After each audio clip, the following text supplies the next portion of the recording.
السلام علیکم دوستو، کیسے ہیں آپ سب؟ میں زبینہ فیاض ایک بار پھر آپ کے ساتھ شروع کرتے ہیں ہم رقص بائے نائلہ تاریخ پارٹ 4۔ سفید رات، سفید بھیڑیا اور جلا وطن فرشتہ۔ سرخ گاؤن میں لورین غصے میں شعلہ جوالا بنی ادھر سے ادھر چکر لگاتی خود پر ضبط نہیں کر پا رہی تھی۔ آتش دان کے قریب کرسی پر بیٹھے یشب نے لورین سے نگاہ ہٹا کر لارا کو دیکھا جو غصیلی نظروں سے بیٹھی بیٹی کو گھورتی اپنی جگہ سے اٹھی تھی۔ احمق لڑکی، تمہاری عقل میں کوئی بات نہیں سما سکتی؟ لارا اس پر برستی ہوئی وہاں سے چلی گئی تھی۔ تم جانتے ہو یہ سارا چکر ڈائن کا چلایا ہوا ہے۔ وہ فتنہ پرور محبت کے دعوے مجھ سے کرتا ہے مگر اشاروں پر اس چڑیل کے چلتا ہے۔ بھڑکتی لورین اس سے مخاطب کچن کی سمت اشارہ کرتی بول رہی تھی جہاں ظاہر ہے مرجان تھی۔ اس گھر میں واحد ٹھکانہ کچن اور اس سے منسلک مختصر سا اسٹور تھا جہاں اتنی جگہ تو تھی کہ وہ محو استراحت ہو سکتی تھی۔ اسی کے مشورے پر وہ میرے مقابلے میں جانے کس سڑی ہوئی لڑکی کو لا کر اس کو باہوں میں لیے گھوم رہا تھا تاکہ مجھے جلا سکے۔ یشب نے خشمگین نظروں سے اسے دیکھا تھا۔ جلتی ہے میری جوتی، لورین نے پیر پٹکتے ہوئے کہا۔ ہاں وہ تو نظر آ رہا ہے، یشب مسکرایا۔ جب تمہیں حابل سے اس کی محبت سے سروکار ہی نہیں کوئی تو چھوڑ دو اسے اس کے حال پر۔ وہ کسی بھی لڑکی کے ساتھ گھومے، تمہیں تو جان چھوٹ جانے پر خوش ہونا چاہیے۔ خوش؟ میں تو اس کا خون پی جاؤں گی۔ اس کی ہمت کیسے ہوئی مجھے جلانے کی؟ لورین بھڑکی تھی۔ تم کیا چاہتی ہو؟ کیا وہ تمہارے ٹھکرانے کے باوجود تمہارے آگے پیچھے آتا رہے، تمہاری محبت کا دم بھرتا رہے؟ یشب نے پوچھا تھا۔ تم ہمدرد میرے ہو اور طرفداری اس گھٹیا انسان کی کر رہے ہو؟ لورین نے شدید ناراضگی سے اسے دیکھا۔ میں صرف تمہارا طرفدار ہوں اور ہمدرد لورین۔ میرا مشورہ ہے کہ تم ایک بار سنجیدگی سے اپنے اور حابل کے بارے میں ضرور سوچو۔ اس کنگال آدمی کے بارے میں سوچ کر مجھے کیا حاصل ہونا ہے؟ ویسے بھی میری سوچ کا مہور کوئی تم جیسی خوبصورت شخصیت والا ہو سکتا ہے، حابل جیسا نہیں۔ وہ نحوست سے سر جھٹکتے ہوئے بولی تھی۔ اس انسان سے زیادہ خوبصورت کون ہو سکتا ہے جس کے دل میں تمہاری محبت ہو، اور اس محبت کے زیر اثر تو تم بھی ہو لورین۔ اسی لیے تو تمہیں اس کا کسی دوسری عورت کے قریب ہونا برداشت نہیں ہو رہا۔ یشب گہری سنجیدگی سے بولتا بغور اس کے بدلتے تاثرات دیکھ رہا تھا۔ جواباً کچھ کہنے کے لیے لورین نے لب کھولے لیکن پھر جانے کیا سوچ کر چپ رہتی تیز قدموں سے اپنے کمرے کی طرف بڑھ گئی۔ زیر لب مسکراتا وہ بھی کرسی سے اٹھ گیا تھا۔ گرم بستر میں سمانے سے پہلے وہ کھڑکی کے گلاس ہٹا کر باہر کا جائزہ لیتا دم بخود تھا۔ کل ساری رات شدید برف باری ہوتی رہی تھی مگر آج رات آسمان چاند ستاروں کی جھلملاہٹوں سے بہت روشن اور اجلا تھا۔ ہر سمت پھیلی سفید برف میں لاتعداد ہیرے موتی چمکتے نظر آ رہے تھے۔ زمین و آسمان سے سفید پر نور روشنیاں پھوٹ رہی تھی۔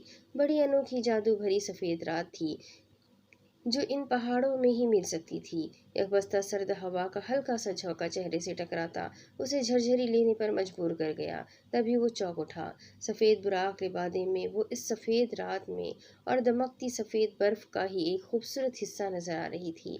حسب معمول روشن لالٹین اور بندوق اس کے ہاتھ میں تھی۔ ایک پل کو کچھ سوچ کر وہ اونی ٹوپی کانوں تک کھینچتا گلاس ونڈو سے ہی باہر کود گیا تھا، اس تجسس میں کہ وہ کلہاڑی اور موٹر کے بغیر جنگل کی سمت کیوں جا رہی ہے۔ بھاپ اڑاتی سانسوں اور برف میں دھنستے پیروں کے ساتھ وہ اس سے ذرا فاصلہ رکھ کر تعاقب میں لگا تھا۔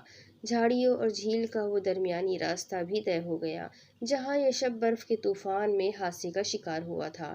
حالانکہ یہ راستہ اس روشن رات میں بھی خوفناک ہی تھا مگر مرجان کی بے خوفی قابل رشک تھی۔